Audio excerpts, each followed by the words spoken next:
সাভার কলেজের একাদশ শ্রেণীর ব্যবসায় শিক্ষা এবং মানবিক বিভাগের শিক্ষার্থীদের ক্লাসে স্বাগতম। কেমন আছো তোমরা? আমরা দেখতে দেখতে অনেকগুলো ক্লাস করে ফেলেছি। আশা করি সবগুলো ক্লাসই তোমরা করেছো বা সবগুলো ক্লাসই তোমাদের জন্য সহায়ক হয়েছে। আজকে আমরা পড়ব হচ্ছে বায়ুমণ্ডলের স্তর বিন্যাস, অধ্যায় নাম্বার হচ্ছে 4-এর। গতকালকে থেকে আমাদের এই 4 নাম্বার অধ্যায়ের ক্লাস শুরু হয়েছে। আজকে আমরা সবাই জানি যে বায়ুমণ্ডল হচ্ছে একটা পুরো পৃথিবীকে ঘিরে আছে একটা গ্যাসের আবরণ, যেটাকে আমরা বায়ু বলছি, বাতাস বলছি। হ্যাঁ, বিভিন্ন ধরনের গ্যাসের আবরণ, সেটাকে আমরা বাতাস বলছি। বিভিন্ন ধরনের গ্যাস আছে, যেমন nitrogen, oxygen, carbon die oxide, নিয়ন, হিলিয়াম, ক্রিপ্টন, জেনন, এগুলো হাইড্রোজেন। বিভিন্ন দ্বারা গ্যাসীয় পদার্থ আছে এই বায়ুমণ্ডলে। তো এই যে বায়ুমণ্ডলের যে স্তর, এই বায়ুমণ্ডলের আমি যেটা বলবো আজকে, বায়ুমণ্ডলের স্তর, হ্যাঁ, বিভিন্নতার কারণে বাতাসের গঠনের তারতম্য অনুসারে এবং বায়ুমণ্ডলের উচ্চতা অনুযায়ী, বায়ুমণ্ডলের গঠনের তারতম্য অনুসারে এবং বায়ুমণ্ডলের উচ্চতা অনুযায়ী এই বায়ুমণ্ডলকে কিন্তু দুটি ভাগে ভাগ করা হয়। প্রথমটা হচ্ছে সমমণ্ডল, দ্বিতীয় হচ্ছে বিষমমণ্ডল। প্রথমটা হচ্ছে সমমণ্ডল, ইংরেজিতে বলা হয় হোমোস্ফিয়ার। দ্বিতীয়টা হচ্ছে বিষমমণ্ডল, এটার ইংরেজিতে বলা হয় হেটেরোস্ফিয়ার। সমমণ্ডলটা কি, এটা একটু জেনে নেই। সমমণ্ডল হচ্ছে ভূপৃষ্ঠ থেকে 100 কিলোমিটার পর্যন্ত উপরে, বায়ুমণ্ডলের উপাদানগুলোর পরিমাণ মোটামুটি একই প্রকার থাকে। ভূপৃষ্ঠ থেকে যতই উপরে যাওয়া যায় 100 কিলোমিটার উপর পর্যন্ত, 100 কিলোমিটার উপর পর্যন্ত যেই উপাদানগুলো আছে, সেই উপাদানগুলোর পরিমাণ প্রায় সমানই থাকে, যার কারণে এই স্তরটাকে সমমণ্ডল বলা হয়। ঠিক আছে, এই স্তরটিকে সমমণ্ডল বলা হয়। এই স্তরের বিভিন্ন ধরনের বৈশিষ্ট্য আছে। এই বিভিন্ন স্তরের বিভিন্ন ধরনের বৈশিষ্ট্য আছে, কিন্তু সমমণ্ডলের প্রথম এবং প্রধান যে বৈশিষ্ট্যটা, সেটা হচ্ছে উচ্চতা বৃদ্ধির সাথে সাথে, যতই উচ্চতা বৃদ্ধি হয়, উচ্চতা বৃদ্ধির সাথে সাথে কি হয়, এটার তাপমাত্রা কম অথবা বেশি, এই ভেরিয়েশনটা দেখতে পাওয়া যায়। ঠিক আছে, উচ্চতা বৃদ্ধির সাথে সাথে এটার উষ্ণতার তারতম্য সৃষ্টি হয়। ঠিক আছে, এই সমমণ্ডলকে বিভিন্ন ভাগে ভাগ করা হয়। প্রথমটা সেটা হচ্ছে ট্রপোস্ফিয়ার, দ্বিতীয়টা হচ্ছে স্ট্র্যাটোস্ফিয়ার, 3 নম্বর হচ্ছে মেসোস্ফিয়ার এবং 4 হচ্ছে আমার থার্মোস্ফিয়ার। ঠিক আছে, এখন আসি ট্রপোস্ফিয়ার। প্রথম যে লেয়ারটা, মানে ভূপৃষ্ঠের সবচেয়ে কাছাকাছি যে লেয়ারটা, সেই লেয়ারটাকে বলা হয় ট্রপোস্ফিয়ার। ঠিক আছে, বায়ুমণ্ডলের সবচেয়ে নিচের স্তর এবং বায়ুমণ্ডলের সবচাইতে নিচের স্তর হচ্ছে আমার এই ট্রপোস্ফিয়ার, যে জায়গাটার ভিতরে সাধারণত বায়ু প্রবাহ হয়, মেঘ হয়, বৃষ্টি, কুয়াশা, এবং উচ্চতা বৃদ্ধির সাথে সাথে গড়ে প্রতি কিলোমিটারে, উচ্চতা যতই উপরের দিকে যাওয়া যায়, ভূপৃষ্ঠ থেকে যতই উপরে উঠা যায়, ততই কি হয়, প্রতি কিলোমিটারে 6.4 ডিগ্রি করে সেলসিয়াস তাপমাত্রা হ্রাস পায়। মানে পৃথিবী থেকে ট্রপোস্ফিয়ার লেয়ারটায়, তাহলে আমরা জানতে পারলাম কি, ট্রপোস্ফিয়ার লেয়ারে পৃথিবী পৃষ্ঠ থেকে আমরা যতই উপরের দিকে উঠে যাব, ট্রপোস্ফিয়ার লেয়ারে ততই তাপমাত্রা কি হবে, কমতে থাকবে, হ্রাস পেতে থাকবে। প্রতি কিলোমিটারে 6.4 ডিগ্রি করে সেলসিয়াস তাপমাত্রা কমতে থাকে। এই স্তরে সমুদ্রপৃষ্ঠ হতে যত উপরে ওঠা যায় ততই তাপমাত্রা কমতে থাকে বলে মানে ভূপৃষ্ঠ থেকে কিংবা সমুদ্র সমতল থেকে এই স্তরে যতই উপরে ওঠা যায় ততই তাপমাত্রা কমতে থাকে দেখে এখানে বাতাসের চাপটাও কিন্তু কম থাকে। ঠিক আছে, এবং এই স্তরে বায়ুমণ্ডলে অধিকাংশ জলীয় বাষ্প দেখতে পাওয়া যায়, মানে অনুভব করা যায়। ঠিক আছে, তাই মেঘ, বৃষ্টি, ঝড়, যেটা মাত্রই বললাম যে মেঘ, ঝড়, বৃষ্টি, এগুলো হচ্ছে তোমার এই লেয়ারটাতে, আমার ট্রপোস্ফিয়ার লেয়ারেই কিন্তু সংঘটিত হচ্ছে। ট্রপোস্ফিয়ারের পরের যে লেয়ারটা, সেটা হচ্ছে আমার স্ট্র্যাটোস্ফিয়ার। এই ট্রপোস্ফিয়ার এবং স্ট্র্যাটোস্ফিয়ারের এই যে মাঝখান দিয়ে যে একটা পাতলা চিত্রের মধ্যে আমি দেখানোর চেষ্টা করেছি, ট্রপোস্ফিয়ারের পরের লেয়ার হচ্ছে আমার স্ট্র্যাটোস্ফিয়ার। কিন্তু ট্রপোস্ফিয়ার যেই জায়গায় শেষ হয়েছে এবং স্ট্র্যাটোস্ফিয়ার যেই জায়গা থেকে শুরু হয়েছে, সেই অংশে একটা পাতলা আবরণ আছে। গ্যাসীয় একটা আবরণ আছে যেখানে বাতাসের তাপমাত্রা মানে এই জায়গাটা হচ্ছে একটা পাতলা লেয়ার, যেখানে হচ্ছে তাপমাত্রা বলো কিংবা তাপমাত্রা হ্রাস বৃদ্ধি বলো, এগুলো সব কিছু কী হয়, একদম স্ট্যাবল অবস্থায় থাকে।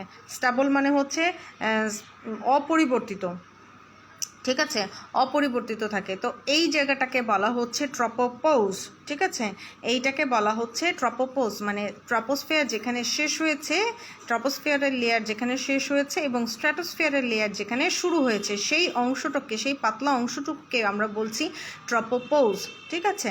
তারপরের যে অংশটা সেটা হচ্ছে আমার স্ট্র্যাটোস্ফিয়ার, বায়ুমণ্ডলের স্তরবিন্যাসের মধ্যে প্রথম যেটা বললাম আমরা সমমণ্ডলকে একটি, দুইটি, তিনটি, চারটি ভাগে ভাগ করা হয়। প্রথম লেয়ারটা ছিল আমার ট্রপোস্ফিয়ার, তারপর হচ্ছে দ্বিতীয় নাম্বারটা হচ্ছে স্ট্র্যাটোস্ফিয়ার, ঠিক আছে। স্ট্র্যাটোস্ফিয়ারটা কি? ট্রপোস্ফিয়ারের ঊর্ধ্বসীমানা, দেখো যখন ভূপৃষ্ঠ থেকে যতই উপরে ওঠা যায় সেটা হচ্ছে আমার ট্রপোস্ফিয়ারের লেয়ার। ট্রপোস্ফিয়ার যখন শেষ হয়ে যায়, ট্রপোপোজ যখন শেষ হয়ে যায়, তখন হচ্ছে আমার স্ট্র্যাটোস্ফিয়ারের লেয়ার শুরু হয়, ঠিক আছে। প্রায় 50 কিলোমিটার, হ্যাঁ, ট্রপোস্ফিয়ারের ঊর্ধ্বসীমা থেকে, এখান থেকে শুরু করে ট্রপোস্ফিয়ারের ঊর্ধ্বসীমা থেকে একদম মেসোস্ফিয়ার পর্যন্ত এটি প্রায় 50 কিলোমিটার বিস্তৃত। এই বিস্তৃত স্তরটির নাম হচ্ছে স্ট্র্যাটোস্ফিয়ার, ঠিক আছে। এই স্তরটার একটা অন্যতম বৈশিষ্ট্য হচ্ছে এই স্তরের তাপমাত্রা প্রথমে স্থির থাকে। এই স্তরের প্রথম যে মানে অন্যতম যে বৈশিষ্ট্য, সেই বৈশিষ্ট্যটা হচ্ছে এই লেয়ারের মধ্যে তাপমাত্রা প্রথমে স্ট্যাবল থাকে, মানে স্থির থাকে, হ্যাঁ। তারপরে কি হয়, তারপরে উচ্চতা যতই বৃদ্ধি পেতে থাকে, তাপমাত্রা ক্রমশ কী হতে থাকে, বৃদ্ধি পেতে থাকে। যতই উচ্চতা বৃদ্ধি পায় ততই কি হয়, তাপমাত্রা বৃদ্ধি পেতে থাকে, ঠিক আছে, তাপমাত্রা বৃদ্ধি পেতে থাকে। দেখো আমরা ট্রপোস্ফিয়ারে জানলাম যে যতই উপরের দিকে ওঠা যায় ততই তাপমাত্রা কমতে থাকে। স্ট্র্যাটোস্ফিয়ারে গিয়ে আবার সেটা চেঞ্জ হয়ে গেল, যতই উপরের দিকে ওঠা যায় ততই কি হয়, তাপমাত্রাটা বৃদ্ধি পেতে থাকে এবং সবচেয়ে উচ্চতম অংশে এর তাপমাত্রা হচ্ছে 0 ডিগ্রি সেলসিয়াস পর্যন্ত হয়। এই স্তরে ধূলি, জলীয় বাষ্প প্রভৃতি খুব সামান্য পরিমাণে থাকে। এই স্ট্র্যাটোস্ফিয়ার লেয়ারে কি হচ্ছে, স্ট্র্যাটোস্ফিয়ার লেয়ারে হচ্ছে আমরা ধূলি কিংবা জলীয় বাষ্প খুব কম পরিমাণে থাকে, যার কারণে কি হয়, এই জায়গাটা কিন্তু মেঘ শূন্য থাকে, প্রায় মেঘ দেখায়। স্ট্র্যাটোস্ফিয়ার লেয়ারটায় সাধারণত মেঘ দেখা যায় না বললেই চলে, ঠিক আছে। এই যে ট্রপোপোজ পাতলা লেয়ারটা, ট্রপোপোজ এবং স্ট্র্যাটোস্ফিয়ার এই পুরো বড় লেয়ারটা, এই দুইটা লেয়ারের মধ্যবর্তীতে আমরা আরেকটা লেয়ার পাই, সেটা হচ্ছে মানে যে জায়গাটায় স্ট্র্যাটোস্ফিয়ারের ঠিক মাঝামাঝি অংশে একটা মানে অতি গুরুত্বপূর্ণ একটা স্তর আছে, সেই স্তরের নাম হচ্ছে ওজোন, ঠিক আছে। তোমরা কম বেশি সবাই জানো নিশ্চয়ই ওজোন স্তর। পৃথিবীর প্রাণীকুলের বেঁচে থাকার জন্য এই স্তরটা খুবই গুরুত্বপূর্ণ, কারণ সূর্য থেকে যে আলট্রাভায়োলেট রেটা আসে, সূর্য যে আমাদেরকে তাপ দেয় কিংবা আলো দেয়, সেই আলোর সাথে কি হচ্ছে, সেই রের সাথে সে কিন্তু ইউভি রেও দেয়। ইউভি রে হচ্ছে আলট্রাভায়োলেট রে, ঠিক আছে। এই রেটা কিন্তু জীবকুলের জন্য, প্রাণীকুলের জন্য অত্যন্ত ক্ষতিকারক। এই স্ট্র্যাটোস্ফিয়ারের মধ্যবর্তীতে একটা পাতলা লেয়ার, আরেকটা পাতলা লেয়ার আছে, সেই লেয়ারটার নাম হচ্ছে ওজোন, যে হচ্ছে সূর্য থেকে যে আগত আলট্রাভায়োলেট রেটা আসে সেটাকে শোষণ করে ফেলে, ঠিক আছে। সূর্যের অতি বেগুনি রশ্মি, আলট্রাভায়োলেট রের বাংলা হচ্ছে অতি বেগুনি রশ্মি। তোমাদের ম্যাক্সিমাম সময় এই প্রশ্নটা থাকে যে ওজোন স্তরটা কী, কিংবা ওজোন স্তরের কাজ কী, হ্যাঁ, কিংবা আলট্রাভায়োলেট সূর্যের অতি বেগুনি রশ্মি শোষণ করে কোন মণ্ডলে কিংবা কোন স্তরে, হ্যাঁ, সেটা হচ্ছে ওজোন স্তর। আবারও বলছি, বারবার করে বলছি, এটা কিন্তু প্রাণীকুলের বেঁচে থাকার জন্য এই ওজোন স্তরটা খুবই গুরুত্বপূর্ণ, কারণ হচ্ছে সূর্য থেকে যে আগত অতি বেগুনি রশ্মি, যেটাকে ইংরেজিতে আলট্রাভায়োলেট রে বলে, সেটাকে কি করে, শোষণ করে। এবং শোষণ করার কারণে কি হচ্ছে, এই আলট্রাভায়োলেট রে কিংবা অতি বেগুনি রশ্মির যে ক্ষতিকর প্রভাব, সেটা কিন্তু পৃথিবীতে এসে পৌঁছায় না, যার কারণে আমরা মানুষরা তথা পুরো প্রাণীকুল জীবকুল বেঁচে আছি, ঠিক আছে। তারপরে স্ট্র্যাটোস্ফিয়ার যে জায়গাটায় শেষ হয়েছে, স্ট্র্যাটোস্ফিয়ার লেয়ার শেষ হয়ে গেছে এবং মেসোস্ফিয়ার যেখানে শুরু হয়েছে সেই জায়গাটাকে বলা হচ্ছে স্ট্র্যাটোপোজ। আমরা ঠিক ট্রপোস্ফিয়ারে যেমন দেখেছি, ট্রপোস্ফিয়ার লেয়ার শেষ হয়ে গেছে যেখানে, এবং স্ট্র্যাটোস্ফিয়ার যেখানে শুরু হয়েছে সেই পাতলা স্তরটাকে আমরা ট্রপোপোজ বলছি, হ্যাঁ। আর স্ট্র্যাটোস্ফিয়ার যেখানে শেষ হয়ে গেছে, মেসোস্ফিয়ার যেখানে শুরু হয়েছে সেইখানেও একটা পাতলা আবরণ আছে, সেই আবরণটাকে বলা হচ্ছে স্ট্র্যাটোপোজ। নিশ্চয়ই আমি বোঝাতে পারছি। স্ট্র্যাটোপোজ। এখন এই স্ট্র্যাটোস্ফিয়ারের ঊর্ধ্বসীমাকে কিন্তু স্ট্র্যাটোপোজ বলা হয়। স্ট্র্যাটোপোজের অবস্থান হচ্ছে 47 থেকে 48 কিলোমিটার, এবং এই উচ্চতম অংশে, এই যে পাতলা আবরণটা, এই উচ্চতম অংশে কিন্তু তাপমাত্রা 0 ডিগ্রি সেলসিয়াস থাকে, ঠিক আছে, 0 ডিগ্রি সেলসিয়াস থাকে। তারপরে যেই স্তরটা আমার, সেটা হচ্ছে আমার মেসোস্ফিয়ার, ঠিক আছে।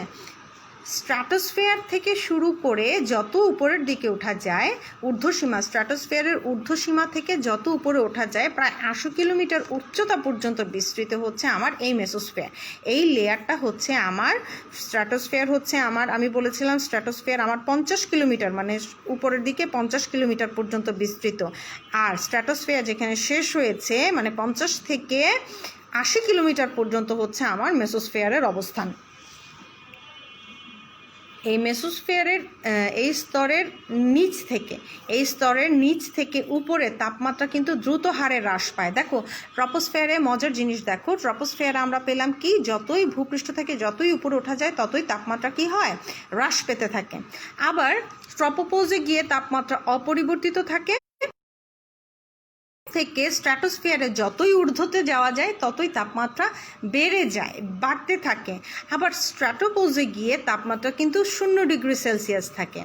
এখন স্ট্র্যাটোপোজ থেকে মেসোস্ফিয়ারে আমি যতই উপরের দিকে যাব তখন কি হচ্ছে, আবারও তাপমাত্রা কিন্তু দ্রুততার সাথে হ্রাস পেতে থাকবে।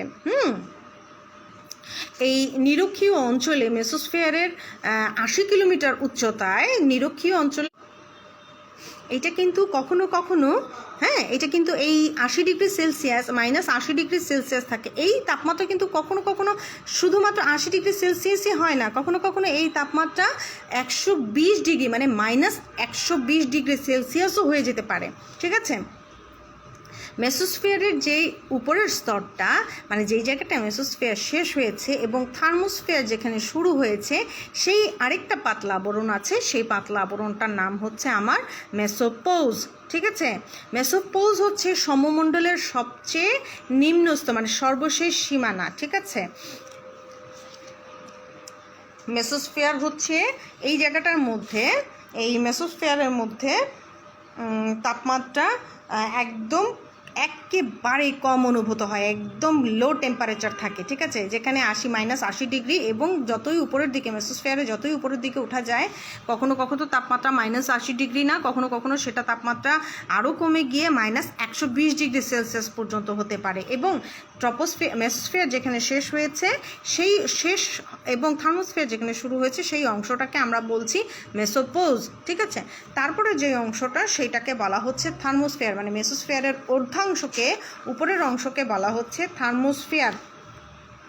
90 কিলোমিটার উচ্চতায় এই থার্মোস্ফিয়ার, মেসোস্ফিয়ার হচ্ছে আমার 80 কিলোমিটার পর্যন্ত, 80 কিলোমিটার থেকে 100 কিলোমিটারের মধ্যে হচ্ছে আমার এই থার্মোস্ফিয়ারের অবস্থান। দেখো আমরা কিন্তু প্রথমেই বলেছিলাম সমমণ্ডল হচ্ছে ভূপৃষ্ঠ থেকে শুরু করে 100 কিলোমিটারের মধ্যে তাপমাত্রা, বাতাসের যে উপাদানগুলো আছে সেই উপাদানগুলো কি কম বেশি, মানে একই লেভেলে থাকে, মানে সমানই থাকে, কখনো বাড়েও না কখনো কমেও না, ঠিক আছে। বায়ুমণ্ডলের উপাদানগুলো কখনো বাড়েও না কখনো কমেও না, যার কারণে আমরা এটাকে কি বলছি, সমমণ্ডল বলছি। তো মেসোস্ফিয়ার আমার হচ্ছে 80 কিলোমিটার পর্যন্ত বিস্তৃত, 80 কিলোমিটার থেকে 100 কিলোমিটার ঊর্ধ্ব পর্যন্ত হচ্ছে আমি আমার থার্মোস্ফিয়ার পাচ্ছি। এখন এই থার্মোস্ফিয়ারটাই কি হয়, 90 কিলোমিটারে এই উচ্চতাটা কিন্তু 90 কিলোমিটার, থার্মোস্ফিয়ারের উচ্চতা যখন 90 কিলোমিটার, তখন কিন্তু এর তাপমাত্রা 700 ডিগ্রি সেলসিয়াস পর্যন্ত হতে পারে। দেখো আমরা মেসোস্ফিয়ারে -120 ডিগ্রি পেয়েছি, আর থার্মোস্ফিয়ারে গিয়ে সেটা আবার বেড়ে গিয়ে 90 ডিগ্রি সেলসিয়াস, 90 কিলোমিটারে আমি সেই তাপমাত্রাটা প্রায় 700 ডিগ্রি সেলসিয়াস পাচ্ছি। এবং এই যে অত্যধিক তাপমাত্রা, এই অত্যধিক তাপমাত্রার জন্যই কিন্তু এই স্তরটার নাম হচ্ছে কি থার্মোস্ফিয়ার। এখানে এই স্তরে আয়নের প্রাচুর্য হচ্ছে প্রচুর থাকে। আয়নের প্রাচুর্যের জন্য এই স্তরটাকে কখনো কখনো কি বলা হয়, আয়নস্ফিয়ারও বলা হয়। সাধারণত টেলিফোন কিংবা বেতার যোগাযোগের জন্য এই স্তরটা কিন্তু গুরুত্বপূর্ণ ভূমিকা পালন করে। এই থার্মোস্ফিয়ারটা কি হয়, টেলিফোন কিংবা বেতারের জন্য অত্যন্ত গুরুত্বপূর্ণ ভূমিকা পালন করে। এই জায়গাটা দিয়ে, এই থার্মোস্ফিয়ার দিয়ে ওই রেটা কি হচ্ছে, ফেরত আসছে। হ্যাঁ, বেতারের বলো কিংবা বলো, এগুলো ফেরত আসছে। ঠিক আছে, আচ্ছা। তারপরে এই গেল হচ্ছে আমার টোটাল সমমণ্ডল। দেখো আমি এখানে দেখানোর চেষ্টা করেছি। এই হচ্ছে আমার ট্রপোস্ফিয়ার থেকে শুরু করে থার্মোস্ফিয়ার পর্যন্ত এই হচ্ছে আমার কি হচ্ছে, এটাকে বলছে আমরা সমমণ্ডল। তারপরে 100 কিলোমিটার থেকে যত উপরে ওঠা যায় সেই অংশটাকে আমরা বলছি বিষমমণ্ডল। মানে এই বিষমমণ্ডল আমরা কি বলছি, 100 কিলোমিটারের উপর থেকে 100 কিলোমিটার থেকে যত উপরে ওঠা যায়, 100 কিলোমিটার থেকে 10,000 কিলোমিটার পর্যন্ত উপরের স্তরটাকে আমরা বলছি, মণ্ডলটাকে আমরা বলছি বিষমমণ্ডল। ধারণা করা হয়, বিজ্ঞানীরা বলেছেন যে এই মণ্ডলের গ্যাসের পরিমাণের তারতম্য হয়। হ্যাঁ, মানে থার্মোস্ফিয়ারে যেমন একই লেভেল থাকে, মানে 80 থেকে 100 কিলোমিটারের মধ্যেই থাকবে এবং যেই যেই উপাদানগুলো আছে সেই উপাদানের কোনো ভ্যারিয়েশন হবে না। কিন্তু বিষমমণ্ডলে গিয়ে কি হয়, তাপমাত্রার ভ্যারিয়েশন হয় এবং কি হয়, গ্যাসের তারতম্য হয়। এই জন্য এটার নাম হচ্ছে কি বিষমমণ্ডল। ঠিক আছে, এই বিষমমণ্ডলকে কিন্তু কি হয়, গ্যাসের যে পরিমাণের তারতম্য, এই তারতম্য অনুযায়ী মণ্ডলকে 4টি ভাগে ভাগ করা হয়। একটা হচ্ছে নাইট্রোজেন পারমাণবিক স্তর, 2 হচ্ছে অক্সিজেন পারমাণবিক স্তর, 3 হচ্ছে হিলিয়াম স্তর এবং 4 হচ্ছে হাইড্রোজেন স্তর। এখন নাইট্রোজেন স্তর মানে প্রথম যে স্তরটা, সেইটাকে বলা হচ্ছে কি আমার নাইট্রোজেন পারমাণবিক স্তর। এই স্তরটা কি হচ্ছে, এই স্তরটা 100 কিলোমিটার থেকে, মানে থার্মোস্ফিয়ার 100 কিলোমিটারে শেষ হয়ে গেল, থার্মোস্ফিয়ার থেকে যতই উপরে ওঠা যায় 100 কিলোমিটার থেকে 200 কিলোমিটারের মধ্যে আমি আমার নাইট্রোজেন স্তরটা পাচ্ছি।